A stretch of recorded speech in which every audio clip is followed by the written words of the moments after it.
আমি কি সত্যি এতটা কঠিন, নাকি আমার অনুভূতিগুলো এতটাই নীরব হয়ে গেছে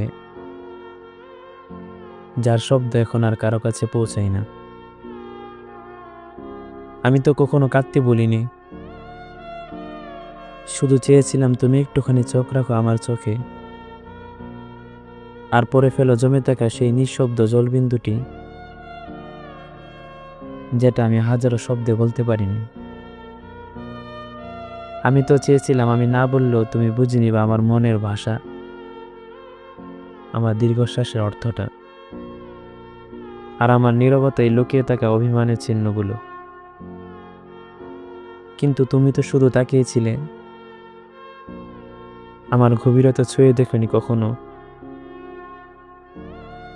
এবং আমার ভিতরের কান্তিগুলো কখনো বুঝোনি। হয়তো ভুলটাই আমার ছিল,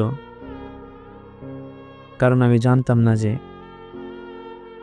সবাই তো আর নীরবতা শুনতে পারে না,